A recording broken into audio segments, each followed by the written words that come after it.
সবাইকে অনেক অনেক প্রীতি ও শুভেচ্ছা জানিয়ে শুরু করছি আজকের ক্লাস। আমি Mahmud Hasan, course coordinator and teacher, radium science academy, জীববিজ্ঞান বিভাগ। সুপ্রিয় শিক্ষার্থী, আমরা পড়েছিলাম কার্বোহাইড্রেট অণু হিসাবে গ্লুকোজের গঠন। আমরা পড়েছিলাম গ্লুকোজের chain structure, D glucose, L glucose. সেই সাথে আমরা পড়েছিলাম গ্লুকোজের রিং স্ট্রাকচার বা বলয় structure, alpha D glucose, beta D glucose. সেই ধারাবাহিকতায় সুপ্রিয় শিক্ষার্থী, আজকে আমরা পড়ব আরেকটি বিশেষ কার্বোহাইড্রেট, আর সেই কার্বোহাইড্রেটটি হলো সুক্রোজ, একটি বিশেষ ডাইস্যাকারাইড। লক্ষ্য করো কি লিখেছি, উদ্ভিদের প্রধান ডাইস্যাকারাইড সুক্রোজ। আমরা সেই সুক্রোজের গঠনটি আজকে দেখব। সুক্রোজ একটি ডাইস্যাকারাইড যার আণবিক সংকেত হলো C12H22O11। সুপ্রিয় শিক্ষার্থী, এক অণু গ্লুকোজ আর এক অণু ফ্রুক্টোজ, এই দুয়ে যোগে গঠিত হয় সুক্রোজ অণু। একটি আলফা ডি গ্লুকোজ এবং একটি বিটা ডি ফ্রুক্টোজ, তাদের মধ্যে OH মূলক হতে পানির অণু অপসারণে একটি বিশেষ গ্লাইকোসাইটিক বন্ধনী যুগে অক্সিজেন ব্রিজ গঠন করে এই সুক্রোজ অণু গঠিত হয়। লক্ষ্য করো প্রিয় শিক্ষার্থী, নন রিডিউসিং সুগার অর্থাৎ অবিচারক শর্করা। কি লিখেছি দেখো, ইহা একটি নন রিডিউসিং সুগার বা অবিচারক শর্করা। এখানে আমি আগেই বলেছি এক অণু গ্লুকোজ আর এক অণু ফ্রুক্টোজ যুগে গঠিত হয় সুক্রোজ। এই গ্লুকোজের মধ্যে থাকে মুক্ত অ্যালডিহাইডমূলক এবং ফ্রুক্টোজের মধ্যে থাকে মুক্ত কিটোনমূলক। আর মুক্ত অ্যালডিহাইড আর মুক্ত কিটোনমূলক থাকলে আমরা জানি তা হয় রিডিউসিং সুগার। কিন্তু এই দুয়ে যোগে যখন সুক্রোজ গঠিত হয়, তখন কিন্তু তাদের এই অ্যালডিহাইড ও কিটোনমূলকের, মুক্ত অ্যালডিহাইড ও কিটোনমূলকের অস্তিত্বই নষ্ট হয়ে যায়। তখন আমরা দেখি সুক্রোজ একটি নন রিডিউসিং সুগার হিসেবে কাজ করে। সুপ্রিয় শিক্ষার্থী, আমরা জানবো সুক্রোজ কোথায় পাওয়া যায়। আখের রস, মিষ্টি আখের রসে সবচেয়ে বেশি সুক্রোজ রয়েছে। এছাড়া বিটের চিনি এবং মধুর প্রধান কাঁচামাল হিসাবে আমরা এই সুক্রোজ অণু পেয়ে থাকি। তাহলে প্রিয় শিক্ষার্থী, আমরা জানলাম সুক্রোজ সম্পর্কে।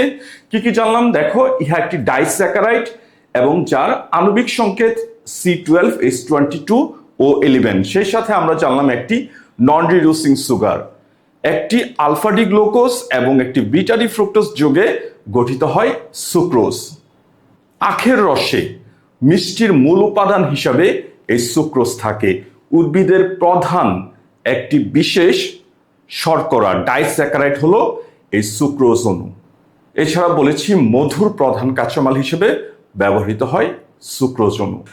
সুপ্রিয় শিক্ষার্থী, এবার আমরা জানব কিভাবে সুক্রোজ থেকে চিনি সংগ্রহ করা হয়, অর্থাৎ চিনির শিল্প উৎপাদন মাড়াই পদ্ধতিতে কিভাবে আখ থেকে চিনি পাওয়া যায়, কিভাবে আমরা প্রথম লাল চিনি এবং পরবর্তীতে পরিস্রাবণ পদ্ধতিতে কিভাবে সাদা বর্ণের, আমরা যে টেবিল সুগার হিসাবে যে সাদা বর্ণের চিনি দেখি, এই চিনি আমরা কিভাবে সংগ্রহ করতে পারি, এবার আমরা তাই জানব। অর্থাৎ চিনির শিল্প উৎপাদন, একটি কার্বোহাইড্রেট অণুর শিল্প উৎপাদন যদি পরীক্ষায় আসে, তাহলে তুমি বুঝবে তোমার পরীক্ষাতে কি চাওয়া হচ্ছে। এই যে সাদা চিনির শিল্প উৎপাদন কিভাবে বাণিজ্যিকভাবে চিনি কারখানায় বা দেশীয় পদ্ধতিতে কিভাবে মাড়াই প্রক্রিয়ায় এই চিনির উৎপাদন করা হয়, আমরা সেই বিষয়ে এবার জানব। সুপ্রিয় শিক্ষার্থী, আমরা আখের থেকে যে রস পাই, আখের যে রস, ইক্ষুজাত সুগারকেন জাত যে রস পাই, তার মধ্যে থাকে 15% শর্করা। তার থেকে যে রস পাই, তার থেকে কিভাবে আমরা পরবর্তীতে চিনির শিল্প উৎপাদন করি, আমরা এই বিষয়ে আজকে বিস্তারিতভাবে জানব।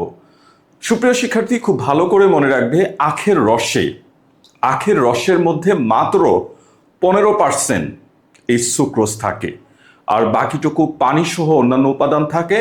তাহলে এইগুলো অপসারণ করে পরিস্রাবণ পদ্ধতিতে পরবর্তীতে তা পরিষ্কার করে সাদা চিনির শিল্প উৎপাদন করা হয়। এই আখের রসে 15% সুক্রোজ বা চিনির সাথে অ্যাসিড, ফসফেট, প্রোটিন জাতীয় উপাদান থাকে। তাহলে এদেরকে প্রথম অপসারণ করতে হয় কলিচুন যুগে। তাহলে চলো প্রিয় শিক্ষার্থী, আমরা এই কথাগুলো লিখে নেই। এখানে প্রথম কি কাজগুলো করা হয়। তাহলে প্রিয় শিক্ষার্থী, যে কথা বলছিলাম, ইক্ষুর রসে থাকে, দেখো কি বলেছি, 15% সুক্রোজ বা চিনি। চিনির অণু থাকে কত পার্সেন্ট? 15%। এতে থাকে প্রচুর জৈব অ্যাসিড, প্রোটিন ও ফসফেট জাতীয় পদার্থ। এই সকল উপাদান সম্বলিত আখের রসকে প্রথম পরিশ্রুত করা হয়, অর্থাৎ ছাঁকা হয়। তারপরে এই ছাঁকা দ্রবণের উপরে একটি বড় কড়াইয়ে নিয়ে তাতে প্রথম কলিচুন, ক্যালসিয়াম অক্সাইড ও ক্যালসিয়াম হাইড্রোক্সাইড পরিমাণ মতো তাতে মেশানো হয় এবং সেই সাথে তাপ দেওয়া হয়। তাহলে প্রিয় শিক্ষার্থী, কি বলছিলাম? গৃহীত রসকে পরিশ্রুত করে ছাঁকনের মাধ্যমে প্রথমে কলিচুন, বড় একটি পাত্রে কলিচুন, ক্যালসিয়াম অক্সাইড ও ক্যালসিয়াম হাইড্রোক্সাইড মিশিয়ে তাতে তাপ দেওয়া হয়। এতে করে এই কলিচুনের প্রভাবে অ্যাসিড প্রশমিত হয়, ফসফেটের অধঃক্ষেপণ পড়ে এবং আদ্র বিশ্লেষণ প্রক্রিয়া বন্ধ হয়ে যায়। অর্থাৎ এই যে কথাগুলো বললাম তার ব্যবহারিক প্রক্রিয়া আমরা এটাই দেখি, উপরের দিকে ফেনা তৈরি হয় এবং নিচের দিকে খাদ জাতীয় পদার্থ, অবাঞ্ছিত পদার্থ তলানি হিসাবে নিচের দিকে জমা হতে থাকে। তাহলে কলিচুন যুগে বিক্রিয়া করলে এই ঘটনা ঘটে।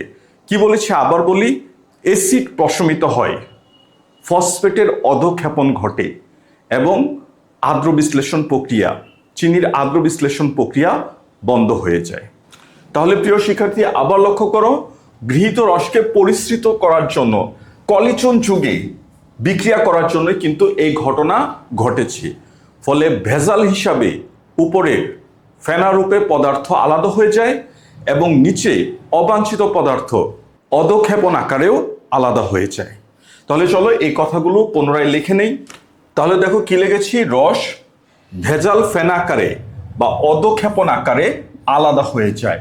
আর এইভাবে রস আলাদা হয়ে যাওয়ার পর কড়াইয়ের মধ্যে যখন বেশিরভাগ পানি বাষ্প আকারে উড়ে যায়, তখন আমরা নিচের দিকে লাল বর্ণের চিনি পাই। লাল বর্ণের যে ধুলা চিনি পাই তাকে পরবর্তীতে পরিস্রাবণ পদ্ধতিতে তাকে পরিষ্কার করা হয়। অর্থাৎ এতে খাবার সোডা যোগে আবার পুনরায় তাপ দেওয়া হয় এবং এতে করে লাল বর্ণের পদার্থ, ভেজাল পদার্থ এই চিনি থেকে আলাদা হয়ে সম্পূর্ণ সাদা বর্ণের স্ফটিকাকার ক্যালাসন তৈরি হয়। তাহলে চলো আমরা এই কথাগুলো আবার লিখে নিই। এখানে কি ঘটনা ঘটেছে, সর্বশেষে কিভাবে আমরা চিনির স্ফটিক আলাদা করতে পেরেছি।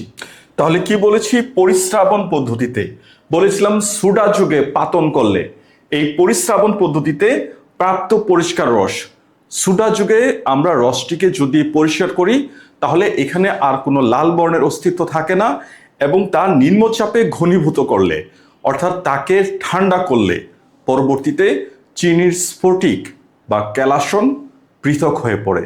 এবং এতে যদি আরও পানি থাকে তাহলে পানিটাকে আমরা যদি শুষ্ক করি তাহলে একদম স্বচ্ছ ক্রিস্টাল বর্ণের, ক্রিস্টাল প্রকৃতির চিনি পৃথক হয়ে আসে। তাহলে এভাবে সুক্রোজ হতে, আখের রস হতে চিনির শিল্প উৎপাদন করা হয়। তাহলে প্রিয় শিক্ষার্থী, আসলে এই প্রসেসটি খুবই জটিল বলবো না, কিন্তু একটি সময় সাপেক্ষ এবং ব্যয় সাপেক্ষ একটি পদ্ধতি। আশা করি প্রথম থেকে শেষ পর্যন্ত খুব ভালোভাবে বুঝতে পেরেছো। তো সাথে থাকার জন্য, ক্লাসটি দেখার জন্য অনেক অনেক ধন্যবাদ জানিয়ে আজকের মতো ক্লাস এখানেই শেষ করছি।